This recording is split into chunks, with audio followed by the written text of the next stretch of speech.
विष्णु भगवान लेटे थे और भृगु जी महाराज जा कर के उनके छाती में पैर मार दिया।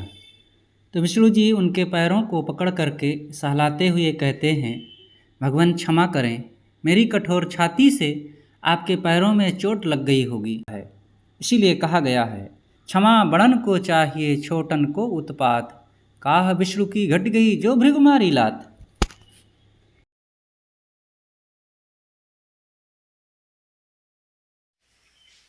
सदाचार मनन। दरस परस गुरु संत निष्ठा प्रेम से शुभ सार है। धन्यवाद जो धार्युर में अहम कर सब छार है। कर्तव्य या दुख अंत हित गुरु पद सदा आधार हो। पर स्वच्छ मन अपना चहे जो पक्ष जग सब टार हो। कल्याण इच्छुक को सदैव गुरु संतों के दर्शन करने के लिए इच्छा रखनी चाहिए। संतों के प्रति निष्ठा और भक्ति भाव रखे, क्योंकि गुरु भक्ति ही हमारे जीवन में कल्याण पथ पर आगे बढ़ने के लिए मुख्य वस्तु है, मुख्य चीज है। वह धन्य है जिसके हृदय में गुरु के प्रति श्रद्धा और भक्ति है, क्योंकि भक्तिमान ही अपने मन के अहंकार को मिटा करके नष्ट कर सकता है। इस प्रकार से कर्तव्य या दुख अंत हित गुरुपद सदा आधार हो। इस कर्तव्य को परिपूर्ण रूप से अच्छे ढंग से गुरु के आधार में रह करके करे। पर स्वच्छ मन अपना चाहिए जो पक्ष जग सब टार हो। और ये सब करने के लिए अपने मन को स्वच्छ रखना जरूरी है। जिसके मन में पवित्रता नहीं होगी, जिसके मन में निर्विकारिता नहीं होगी, वह संसार के मोह से बच नहीं सकता, क्योंकि मोह ही गंदगी है। अगर पवित्र मन को नहीं रखेंगे तो फिर अपवित्र हो जाएगा। अब अपवित्र होते ही ज्ञान भक्ति छूट जाएगी। अज्ञान भक्ति बोध छूटते ही फिर सारे मनोविकार आकर के हमें घेर लेंगे और जीवन दुखद हो जाएगा। है कामना जहाँ राम नहीं, जहाँ राम है निष्काम हो। भानु निसी एक सम नहीं, प्रकाश में आराम हो। जिज्ञासु जन यस जान कर निज रूप में ही शांत हो। गुरु परख पारख साथ रख स्थिति सदा निर्भ्रांत हो। जहाँ कामनाएं होती हैं वहाँ आत्मचिंतन नहीं होता है, राम नहीं होता है। और जहाँ कामनाएं नहीं हैं वहाँ पर निष्कामता की दशा होती है। और निष्कामता ही आत्म स्थिति है। जहाँ पर कोई कामना नहीं तब बचा क्या? अपने आप जीव का अपना सहज स्वरूप रह जाता है। फिर जैसे अंधकार और सूर्य एक साथ नहीं रह सकते हैं, उसी प्रकार जीव जब अपने पारख स्वरूप में रहता है, अपने आप को ध्यान में रखता है, तो वहाँ कोई दुख नहीं रहता है। वहाँ केवल परम विश्राम आत्मानुभूति केवल होती है। सभी साधकों जिज्ञासुओं को ऐसा समझ करके निज स्वरूप में ही शांत होने के लिए निश्चय रखना चाहिए। और गुरु की संगति करके, गुरु संतों का सत्संग करके इसी पारख दशा को साथ में रखे और सदैव निर्भय रहे। आत्मस्थिति की रहनी में रहे और मस्त रहे, निर्भय रहे। किस चीज के लिए भयभीत हो रहे हो? क्या तुम्हें मिलेगा यहाँ और क्या छूटेगा? कुछ मिलने छूटने वाली चीज नहीं है। बस मन की इस दशा को तैयार करो, कमाओ और निर्भय रहो।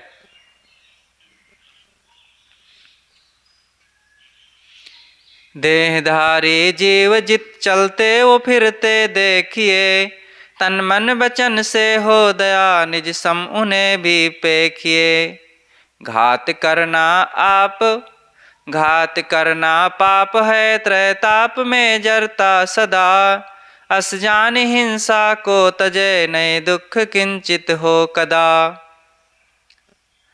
देहधारी जीव जितने हैं संसार में और चलने फिरने वाले जितने भी प्राणी हैं, सब के प्रति तन से, मन से, वचन से किसी प्रकार से भी किसी को कष्ट ना दो। सबके प्रति दया भाव रखो, अपने समान समझो। जैसे हम कभी भी कष्ट नहीं चाहते, वैसे हमारा भी कर्तव्य है कि हम किसी भी जीव को दुख ना दें। और दुख देना, किसी को कष्ट देना, घात करना, ये पाप है। और ऐसा करने वाला व्यक्ति सदैव इन तापों में जलता है, दैहिक दैविक भौतिक ताप में जलता रहता है। ऐसा विचार करके, निश्चय करके हिंसा का त्याग करे और मन को अपने दयारूपी सद्गुण में मजबूती से रख करके निर्भय रहे। दुख कोई दे तुझे छीने व लूटे वस्तु को, उसकी तरह तुम ना करो सहने में हित है आपको। उल्टे क्षमा उस पर करो लख के कथा जो विष्णु की, मुनि भृगु ने मारी लात सो वक्ष में भगवान की।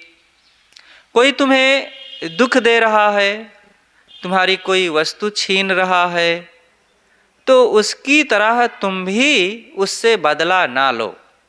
अपने को संभाल लो, बचा लो, लेकिन तुम भी दुख देने लग गए और तुम भी उसके चीज़ों का अपहरण करने लगे, चोरी करने लगे, तो ये ठीक नहीं है। क्षमा करो। और ऐसी स्थिति में भगवान विष्णु की वो कथा को याद करो कि भृगु ने विष्णु की छाती में लात मारी थी और विष्णु ने उनके साथ कोई प्रतिकार नहीं किया और वे सह लिए। कैसे सह लिए? कर से पकड़ मलने लगे हा कष्ट भा बहु आपको, वज्र सम छाती मेरी कोमल कमल पद आपको। ऐसी सहन की शक्ति महिमा आज तक विस्तार है, लख के न चेते मूढ़ मन जड़ता महासंसार है। जब विष्णु भगवान कहीं लेटे थे और भृगु जी ने आकर के पैर मार दिया उनकी छाती में, तो विष्णु जी ने उनके पैरों को पकड़ लिया और कहा कि भगवान, मेरी कठोर छाती से आपके पैर टकरा गए, आपके कोमल पैरों में चोट लग गई होगी, कष्ट हो गया होगा। इस प्रकार से जब उन्होंने सहन शक्ति को अपनाया तब भृगु जी लज्जित हो गए। हमें भी अपने से कष्ट देने वाले व्यक्तियों को ऐसे क्षमा करना चाहिए। जब क्षमा का भाव ऐसा पुष्ट करेंगे तो हमारा अंतःकरण शुद्ध हो जाएगा। दूसरा किस भाव से करता है वो जाने, लेकिन जितना बन सके हमें अपने मन को शुद्ध करना चाहिए। किसी पर दोषारोपण, किसी को कष्ट देने की भावना, किसी को नीचे गिराने की जो भावना मन में उत्पन्न होती है, वह सब हमारा ही नुकसान करती है।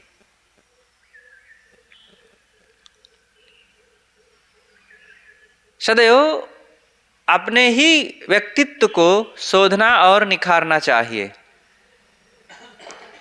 सहन शक्ति का ऐसा गौरव आज तक संसार में देखने को नहीं मिला। भृगु और विष्णु जी की जो एक कहानी है, ऐसा उदाहरण कोई नहीं मिला कि इतना धैर्यवान, इतना क्षमाशील, और किसी ने पैर मार दिया हो और वो उनके पैर को सहलाने लगे हों और कहे हों कि भगवान, मेरी कठोर छाती से आपके कोमल पैरों में चोट लग गई होगी। ये बड़ा ही मनन करने योग्य और जीवन में उतारने योग्य उदाहरण है। साधकों को ऐसा ही अपने चित्त को बनाना चाहिए, क्योंकि जब तक ऐसा हमारा चित्त कोमल, विनम्र, सरल नहीं होगा, तब तक अंदर में निर्मलता नहीं आएगी, निर्विकारिता नहीं आएगी। बड़ा गुणवान कौन है? एक सज्जन थे, उनके पास बहुत धन संपत्ति थी। बूढ़े हो गए थे, उनके 3 बेटे थे। उन्होंने एक दिन विचार किया कि अब तो बुढ़ापा आ ही गया है, मृत्यु भी निकट आ गई है। आजकल में इस शरीर से कब विदाई हो जाए कह नहीं सकते। मृत्यु आने के पूर्व हम अपने धन का बंटवारा बच्चों में कर दें, ताकि हमारे ना रहने के बाद ये बच्चे आपस में विवाद ना करें। उन्होंने अपने सारे धन को 3 भागों में बांट दिया और तीनों लड़कों को एक एक भाग दे दिया। एक जो बहुमूल्य रत्न था, जवाहर, उसको अपने पास रखा। इसके बारे में उन्होंने सोचा कि जो इन 3 लड़कों में मेरे ज़्यादा गुणवान होगा उसी को दूंगा। लेकिन ये कैसे पता चले? उन्होंने तीनों की परीक्षा ली। पूछा कि बेटा तुम लोग अपनी कोई खासियत बताओ, और जिसमें ज़्यादा मैं सद्गुण देखूंगा और जिसके अंदर हृदय में वो सद्भाव देखूंगा, उसी को मैं यह पुरस्कार दे दूंगा। तो तीनों लड़के अपने अपनी बात कहने लगे। एक लड़के ने कहा कि पिताजी, एक बार एक व्यक्ति ने मुझे 1 लाख रुपए दिया और 1 सप्ताह के बाद उसने मुझसे फिर मांगा और मैंने ज्यों कहते हो उसे वापस कर दिया। मैं चाहता तो उस पैसे को ले लेता और वो मुझे कुछ भी न कर पाता, क्योंकि पैसा देते समय ना किसी की साक्षी गवाही हुई थी और ना कोई लिखा पढ़ी हुई थी। इसलिए ये काम मैंने बहुत ईमानदारी और बहुत बड़ा काम किया, इसलिए ये काम बड़ा है। पिता ने कहा कि बेटा ठीक है, तुमने उसी का पैसा तो उसको वापस किया है और ईमानदार तो होना ही चाहिए। एक चोर बदमाश की अपेक्षा तुमने सचमुच बहुत अच्छा किया, लेकिन ये कोई बहुत ऊंची चीज़ नहीं है। दूसरे लड़के से पिता ने पूछा कि बेटा तुमने कौन सा विशेष कार्य किया है? उन्होंने कहा कि पिताजी, एक दिन एक व्यक्ति का एक बच्चा नदी में स्नान करने गया और वो बीच धारा में चला गया, डूबने लगा। मैंने अपने प्राणों की परवाह किए बिना नदी में कूद करके उसकी रक्षा किया। इसलिए पिताजी ये काम मैंने बहुत बड़ा किया, ये मेरे में एक बहुत बड़ा गुण है। पिता ने कहा कि बेटा ठीक है, तुम निर्दय नहीं हो, ये तो अच्छी बात है, लेकिन यह भी सोचो कि ऐसा तो सहज सबका कर्तव्य होना चाहिए। किसी की जान को खतरे में देख करके उसकी रक्षा करना ही चाहिए। ये भी कोई बहुत ऊंची चीज़ नहीं है। तीसरे बेटे से पिता ने कहा कि बेटा तुम अपनी बात बताओ, तुम में कौन सी कोई विशेषता हो, तुम में कौन सी विशेषता है? बड़े बेटे ने कहा कि पिताजी, एक दिन एक मेरा जो दुश्मन था मुझे मार डालने के लिए खोज रहा था, लेकिन मैं मिला नहीं और वो शराब पिए था और थक करके खोजते खोजते एक जगह वो एक पेड़ के नीचे सो गया और वो पेड़ नदी के किनारे था और यही लग रहा था कि ये पेड़ नदी काट देगी और अब गिरा कि तब गिरा और नीचे गिर करके ये नदी में बह सकता है अथवा इसके ऊपर पेड़ गिरेगा और ये मर सकता है। और ये दृश्य को देख करके मेरे अंदर में बहुत पीड़ा हुई। मैंने दौड़ करके उस मिट्टी के गिरने के पूर्व, नदी काट ही रही थी, दरार आ गई थी, लेकिन मिट्टी के गिरने के पूर्व मैंने उस व्यक्ति को उठा करके एक सुरक्षित स्थान पर पहुंचा दिया है। यद्यपि पिताजी ये कोई मेरे में कोई बड़ी बात नहीं है, ये तो सहज कर्तव्य है और इस बात का मुझे अभिमान भी नहीं है, लेकिन आपने पूछा तो ये मैंने काम किया और आपको बताया। पिता ने कहा कि बेटा निश्चित ही तुमने बहुत बड़ा काम किया है, ऐसा सबके अंदर होना चाहिए। विनम्रतापूर्वक बैरी की भी हम रक्षा कर सकें, ये वास्तव में इंसानियत का एक बहुत बड़ा मिसाल है। और शहर से उस जवाहरात को, जो बहुमूल्य रत्न था, पिता ने उस छोटे बड़े बेटे को दे दिया। इस प्रकार से ये बड़ा गुण हमें कष्ट उठा करके भी और बैरी के प्रति भी ऐसे स्वभाव को अपना करके हमें अपने जीवन को जीना चाहिए। है जीव अविनाशी सदा जड़ दृश्य से वह पार है, दृष्टा सता चैतन्य तू ही धूलता संसार है। अविकार स्वच्छ स्वरूप तेरा कल्पना सब छार है, अस जाने स्थिति में सदा तब आप ही निर्धार है। चैतन्य जीव नित्य अविनाशी और अजड़ पंच विषय से पृथक है। चैतन्य तू स्वयं सबका साक्षी है, फिर तू जगत साक्ष्य में क्यों भूलता है। तेरा स्वरूप निर्मल निर्विकार है, अन्य सब कल्पनाएं मिथ्या है। इस प्रकार जानकर सदैव स्वरूप स्थिति के अभ्यास में रहो, तभी अपने आप असंग दशा में ठहर सकोगे। पारख गुरु संत जब भेंटे, तब सब दुख जग बंधन छूटे। जो यथार्थ गुरु दया स्वरूपी, लखि जग बंधन पारख रूपी। जब पारखी गुरु संत से भेंट हुई तथा स्वरूप ज्ञान मिला, तब हमारे जगत के संपूर्ण बंधन छूट गए, क्योंकि वे गुरु वे संत स्वयं अपने पारक स्वरूप में ठहरे हुए हैं और उसी का उपदेश हमें भी वे देते हैं। पंच विषय सुख बंधन जेते, जीवन को परखावे तेते। शब्द स्पर्श रूप रस गंधा, सब जग जीव इसी में अंधा। पंच विषयों में सुख की मान्यता रूपी जितने बंधन हैं, सद्गुरु संतजन जीवों की परीक्षा कराते हैं। शब्द स्पर्श रूप रस गंध संसार के सब जीव इसी में आसक्त होकर के विवेकहीन बने भटक रहे हैं। जीव को भटकने के लिए केवल बस इतनी सी बात है, ये 5 विषय शब्द स्पर्श रूप रस गंध में इसी संसार के भोगों में यह जीव अनादिकाल से भटक रहा है।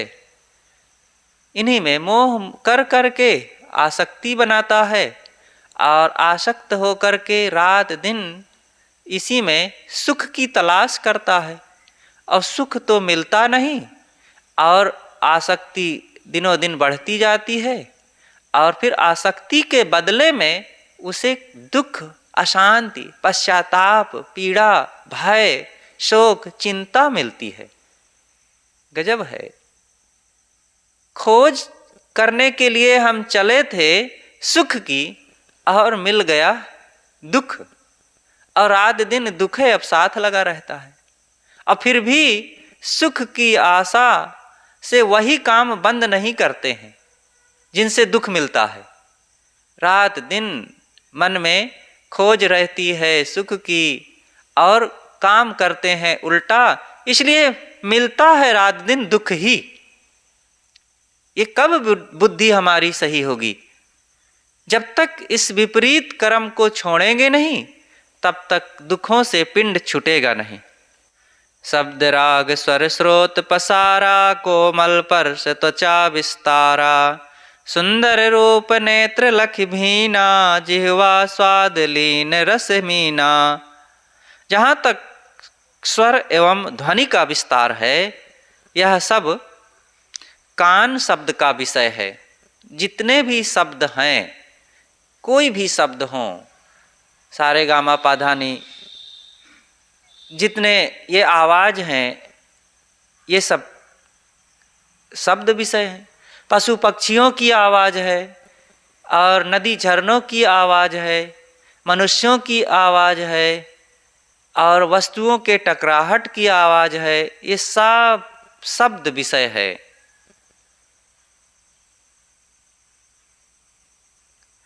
कोमल कठोर आदि जितने स्पर्श हैं, ये सब चमड़ी का विषय है, स्पर्श। और रूप, नर नारियों के रूप, पेड़ पहाड़ों के रूप, नदी झरनों का रूप, चांद सितारों का रूप, और तमाम लोगों के बनाव गढ़न और उनके वस्त्र आभूषण जो दिख रहे हैं ये सब रूप विषय है, और जो नेत्र से इसमें हम प्रभावित होते हैं। और जितना खट्टा मीठा चरफरा नमकीन कसैला तीता ये स्वाद आ रहा है ये सब जीभ का विषय है। और मछली के समान जीव लवलीन होकर के जीभ के विषयों में आकर्षित होकर अपने प्राण गंवाता है, दुख पाता है। गंध सुगंध घ्राण मन भावा, भ्रमर समान फिरहि नर धावा। त्वचा नेत्र श्रवण अरु रसना, घ्राण पंच इंद्रिय यह वर्णा। नाक से अनेक गंध सुगंध अच्छे लगते हैं। भंवरा के तुल्य मनुष्य गंध की आसक्ति में दौड़ता फिरता है। चमड़ी, आँख, कान, जीभ तथा नाक ये 5 ज्ञान इंद्रियां कही जाती हैं। ये जो 5 हैं ये सब जानने के साधन हैं। जाना जाता है संसार के विषयों को इन्हीं से, इसलिए जानने का ज्ञान होने से इन्हें ज्ञान इंद्रियां कहा जाता है। पंच विषय इंद्रिय आधीना, वसीभूत जीव तेज विहीना। सो विवेक बिन नहीं निर्वारा, पारख दृष्टि पाए तब न्यारा। उपर्युक्त पंच ज्ञान इंद्रियां 5 विषयों में आसक्त हैं और जीव इंद्रियों के वशीभूत है, इसीलिए यह विवेक के तेज से हीन हो गया है। यह विषयासक्ति विवेक के बिना नहीं कट सकती। विषयों में दुख की परीक्षा दृष्टि होने पर ही जीव सबसे पृथक हो सकता है और उन विषयों से अपना पिंड छुड़ा सकता है। विषयों को बहुत प्यारा, सुहाना और सुख मानकर बार बार उसी को पकड़ता है और अंततः परिणाम क्या होता है? उसी के लिए आसक्ति, और आसक्ति बस उसी में बंध करके अब दुख पाता है, छोड़ नहीं पाता फिर। इसलिए पहले से ही उनको त्यागने के लिए निश्चय रखे। एक बार एक गांव में 2 भाई थे। दोनों भाई एक दिन सोचते हैं कि चलो बाहर घूम आते हैं। बारिश बहुत हुई थी और बंद हो गई, जिसके कारण चारों तरफ पानी पानी बाहर दिख रहा था और पास में नदी बह रही थी। तो नदी के किनारे दोनों भाई घूमने गए। जैसे नदी के किनारे गए तो देखते हैं बहुत पानी बह रहा है, नदी में बाढ़ जैसे आई हुई है। अचानक देखते हैं कि एक कंबल बहता हुआ नदी में चला आ रहा है। एक भाई ने दूसरे से कहा कि भैया ये बहुत बढ़िया कंबल है, मैं जाऊं तैर करके उसे निकाल लाता हूं। और वो कूद पड़ा नदी में। जैसे ही कंबल को पकड़ा तो अब वो कंबल कभी इसको डुबाता है, कभी ये डूबता है। बड़ी देर तक पकड़ करके लाना चाहते हैं, ला ही नहीं पाते हैं। दूर तक बहते चले गए कंबल और वो व्यक्ति। तो बाहर खड़ा हुआ बड़ा भाई कहता है कि भैया अरे निकाल के लेके चला आ बाहर, और नहीं ला सकता है तो छोड़ दे, तू चला आ। कहते हैं भैया मैं तो चाहता हूँ कि मैं चला आऊँ, लेकिन ये कंबल ही मुझे नहीं छोड़ रहा है। अब कंबल जोर से इसको पकड़ लिया। वो कंबल क्या था कि वो बाढ़ में कहीं फिसल जाने के कारण एक भालू पानी पीने आया था और नदी में गिर पड़ा। अब बहा चला जा रहा था, पूरा शरीर तो पानी में डूबा था, ऊपर उसका बाल दिख रहा था। अब उसको कंबल समझ करके ये महाशय जी दौड़ पड़े कि हम निकालना है। और जैसे उसको पकड़ता है तो भालू इसको दबोच के पकड़ लिया। अब दोनों धारा में कभी ये डूबता कभी वो डूबता और निकल नहीं पाता। यही होता है। इन विषयों को संसार की प्रवाह धारा में हम देखते हैं चमकीला, बड़ा सुख देने वाला, तो मन में होता है कि चले पकड़ लें, और ये सुंदर सा कंबल है, बड़ा आनंद आएगा इसमें। और जैसे उसको पकड़ते हैं तो फिर विषयों की आसक्ति इसको दबोच लेती है। आसक्ति क्या दबोच लेती है? हमारी कमजोरी, दबोच लेती है और अब हम उसी में बंध जाते हैं और निकल नहीं पाते हैं। इसलिए इस संसार की सुहानी चीज़ों में और बड़ी प्यारी लगने वाली इन कंबल की तरह चमकीली प्राणी पदार्थ के इन विषय वासनाओं से अपने आप को दूर करो, नहीं तो हम खुद उसमें बंध जाएंगे और फिर उससे निकल पाना बड़ा कठिन हो जाता है। याते गुरु सत संग ही गहिए, निज पद पाए अभय होए रहिए। जस मन इंद्रिय विषय में धावत, तस ते पकड़ सुसंग लगावत। इसलिए सद्गुरु के सत्संग में ही प्रविष्ट होइए और स्वरूप स्थिति को प्राप्त कर निर्भय हो जाइए। जैसे मन और इंद्रियां विषयों में दौड़ती हैं, वैसे उनको घुमाकर अच्छे मार्ग में लगा दो। सद्गुरु का सत्संग बहुत जरूरी है। सद्गुरु किसे कहते हैं? गुरु बोधित निज थीर पद, डोले कतहु नाहि। आप सुखी दूसर सुखी, सद्गुरु कहिए ताहि। जो गुरु ज्ञान से प्रशिक्षित हो, अनुभवी हो और अपने स्वरूप में ठहरे हुए हों और विषयों में संसार में कहीं चंचल ना होते हों, स्वयं सुखी हों और दूसरों को भी सुख शांति का मार्गदर्शन करते हों, वे सद्गुरु हैं। और ऐसे सद्गुरु के पास जाकर के उनके निर्णय उपदेशों को श्रवण करके निर्भय हो जाना चाहिए। जैसे मन और इंद्रियां विषयों में दौड़ती हैं, मन और इंद्रियों का काम है कि हमारी कमजोरी पाते ही, छूट पाते ही विषयों की ओर वो आकर्षित होने लगती हैं।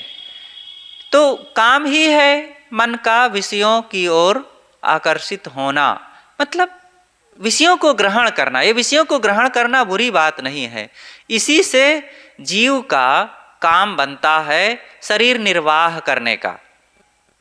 तो जब इंद्रियां उधर काम करती हैं, मन उधर सोचता है, तभी तो हर चीज़ का निर्णय लेते हैं ना। ये खाना है, ये पहनना है, ये काम करना है, ये सफाई करना है और इनसे ये व्यवहार करना है, ये लेन देन करना है। आखिर मन से सोचेंगे, इंद्रियों से व्यवहार करेंगे, तभी तो काम बनेगा। तो जिस शक्ति से ये मन और इंद्रियां विषयों को ग्रहण करती हैं, उसी शक्ति से हम अपने अंदर विवेक विचार को अपना करके इन मन और इंद्रियों को, विषयों को अनासक्ति पूर्वक ग्रहण करते हुए अंतर्मुख हो जाएं। देखो, काम उतने हो रहा है, लेकिन आसक्ति बना लेने से दुख मिल जाता है। और उतने काम करते हुए जब अनासक्ति मन में आ जाती है तो दुख की कोई बात नहीं होती है, मन पवित्र बना रहता है और अंदर में शांति रहती है, कोई बंधन फिर नहीं बनता है। इसलिए यही अनासक्ति की जरूरत है, सजगता की जरूरत है, एक मर्यादा की जरूरत है। तब निज उर विवेक परकासा, होए सकल भ्रम तमहि विनाशा।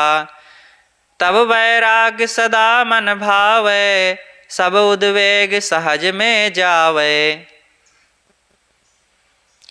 ऐसा करने से, मतलब विवेक विचार पूर्वक व्यवहार करने से, अनासक्ति पूर्वक रहने से हृदय में विवेक का प्रकाश जगता है और फिर सारे भ्रम का अंत हो जाता है। सब समय हमारे चित्त में भ्रम का अंधकार छाया रहता है। कैसा भ्रम? ये मोह का, अज्ञान का, आसक्ति का। इन प्राणी पदार्थों में सुख है, विषयों में सुख है, ये भ्रम रहता है और इसी भ्रम के कारण फिर हम विपथ में चले जाते हैं। ये घोर अंधकार है।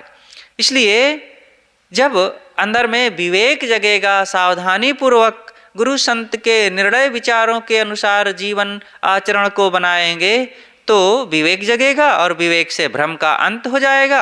और जब भ्रम हमारा मिट जाएगा, तब अंदर में जगेगा वैराग्य। तब वैराग्य सदा मन भावे, और फिर वही वैराग्य बड़ा अच्छा लगेगा, क्योंकि हमें फिर वैराग्य का सुख अनुभव में आ जाएगा। वैराग्य में परम सुख है, वैराग्य में निश्चिंतता है, वैराग्य में आनंद है। सब उद्वेग सहज ही जावे, फिर सारा उद्वेग, सारी आसक्ति, सारी चंचलता सहज ही समाप्त हो जाएंगी। भक्ति साधु गुरु की चित दीना, शुभ गुण सदाचार मन लीना, तब स्थिति निज बोध असीना, स्वस स्वतंत्र सदा स्वाधीना।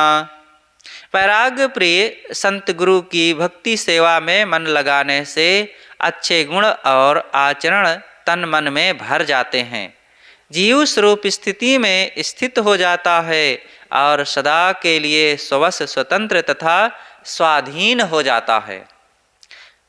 साधक जब सच्चे मन से गुरु भक्ति करता है, गुरु की भक्ति, विषयों की या जड़ की भक्ति नहीं, चाहे जितना जड़ मंदिर मस्जिद तीर्थ मूर्त और पेड़ पौधा पूजते रहो, वहाँ चित्त शुद्ध नहीं होता। थोड़ा सा कोमलता आ सकती है आपके नियम संयम से, लेकिन पूर्ण शुद्धि और बोध तो जब सद्गुरु के ज्ञान निर्णय श्रवण कर उनके ज्ञान के अनुसार विवेक पूर्वक भक्ति करेंगे, तब चित्त शुद्ध होता है, क्योंकि तभी सारे दोष दुर्गुण मिटेंगे, विषयासक्ति समाप्त होगी, आत्मबोध होगा, इंद्रियों में संयम आएगा, तब चित्त बढ़िया से जैसा होना चाहिए वैसा शुद्ध होगा। और तब शुभ गुण सदाचार मन लीना, शुभ गुणों में सदाचार में मन लौलीन होगा, और तब सहज ही स्थिति स्वरूप स्थिति का बोध हो जाएगा और उसमें हम ठहर जाएंगे और स्वस स्वतंत्र सदा स्वाधीना। और फिर वह साधक सदैव के लिए स्वाधीन होकर के अपने सहज स्वरूप में स्थित रहेगा। तो फिर उसके पास कोई परावलंबन नहीं रहेगा, किसी प्रकार की कोई परवस्ता नहीं रहेगी। ये परावलंबन ही तो परवस्ता है। इसलिए मन इंद्रियों की सारी गुलामी को, आसक्ति को छोड़ दें, क्योंकि इनके अधीन रहना बहुत बड़ा परावलंबन है। किसी मनुष्य के अधीन होना जैसे बहुत बड़ा विवशता का कारण है और अपनी स्वतंत्रता छिन जाती है, वैसे इंद्रियों के अधीन हो जाना और मन की आसक्ति में बंध जाना, यह भी तो परावलंबन है। अपनी सहज स्थिति नहीं रहती, सहज स्वाभाविक प्रसन्नता नहीं रहती और मन खिंचा खिंचा रहता है विषयों में, प्राणी पदार्थों में। एक बार एक अफसर का नौकर चला गया, भाग गया, जो उनका रात दिन सेवा करता था, भोजन बनाता था, कपड़ा धोता था, बिस्तर ठीक करता था और उनकी सब प्रकार की सेवा करता था, और वो घर चला गया, वापस आया ही नहीं। तो उस अफसर के एक मित्र ने कहा कि अरे कहाँ गया तुम्हारा सेवक, उसको बुला करके सारा काम उससे करवाइए, आप खुद कर रहे हैं अपने से सारा काम।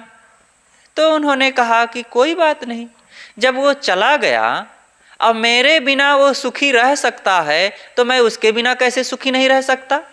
वो नौकर है, मेरा सेवक है, और वो मेरे से साधारण है, और वो साधारण व्यक्ति मेरे बिना रह सकता है, मेरी ज़रूरत उसको नहीं लगती है, तो मैं उससे बड़ा होकर के, विशेष होकर के उसके बिना कैसे नहीं रह सकता। देखिए, ये सोचने का एक तरीका है। और उन्होंने कहा कि ठीक है, मैं स्वतंत्र हूँ, अपना काम कर लूँगा, मुझे अपना काम करना ही चाहिए। तो इस प्रकार से जो सब समय स्वतंत्र होता है, परावलंबन को छोड़ देता है, मन इंद्रियों की विवशता से ऊपर उठ जाता है, फिर उसके जीवन में कोई दुख नहीं रह जाता है। आशा ही सर्वम दुखम नैरास्यम परमम सुखम, यथा संचिद कांता सा सुखम सुस्वाप पिंगला। आशा ही परम दुख है, और आशा को त्याग करके नैराश्य भाव में ठहर जाना, ये परम सुख है। कहने वाला कहता है कि पिंगला नाम की वेश्या जब सारे आशा को, पर पुरुषों की आशा को त्याग देती है, तब वो सुख से सो सकी। कहानी है पिंगला की इस प्रकार से कि मिथिला नगरी में एक पिंगला नाम की वेश्या रहती थी। उसकी वेश्यावृत्ति का धंधा था और रोज वो शाम को खा पी करके 9-10 बजे सज धज करके बैठ जाती थी और पुरुषों की आशा करती थी कोई आवे और मुझे बहुत सा पैसा दे, धन दे और मेरा उपयोग करे। इसी आशा में एक दिन वो रात को खा पी करके बैठी और रास्ता देखती रही, कोई उसके पास नहीं आया। 11 बज गए, 12 बज गए। जब कोई सामने आता हुआ व्यक्ति दिखता तो सोचती कि ये जरूर मेरे पास आएगा और मुझे बहुत धन दे करके उपयोग करेगा, लेकिन जब आगे निकल जाता तो फिर वो निराश हो जाती। ऐसा देखते देखते 1 बज गया, कोई कभी इक्का दुक्का आता तो सोचती कि ये जरूर मेरे पास आ रहा है, लेकिन फिर वो आगे चला जाता, कोई नहीं आया। 2 बज गए। अब वो अपने को धिक्कारने लगी, उसके अंदर विचार उठने लगा कि अरे इन पुरुषों की आशा में मैं इतने घंटों से पड़ी हूँ, बैठी हूँ और बेचैन हूँ, इनसे क्या मुझे मिलेगा। ये जो स्वयं इच्छा कामना में जलते हुए मलमूत्र के पिटारे हड्डी मांस चाम के बंडल हैं जो, और स्वयं इच्छाओं से बौखलाए हुए, इनसे मुझे सुख की आशा, कौन सा सुख इनसे मिल जाएगा। छोड़ो, ऐसे जो स्वयं दुखी हैं, जल रहे हैं, और इनसे जो मेरी आशा है बहुत ही गलत है। और सब तरफ से अपने मन को समेट करके अपने को आशा का त्याग किया, सारी इच्छाओं को मिटा करके निराश हो गई। मुझे नहीं चाहिए, किसी पुरुष की कोई ज़रूरत नहीं है, मैं अपने आप सुखी संतुष्ट हूँ। ऐसा जब सोच करके बिस्तर पर आई तब सुख से सो सकी। तो कहने वाला कहता है कि यथा संचिद्ध कांता साम सुखम सुस्वाप पिंगला। इस प्रकार से जब मनन चिंतन करते हुए नैराश भावपूर्वक आशा का त्याग कर देती है पिंगला, तब वो सुखी हो जाती है।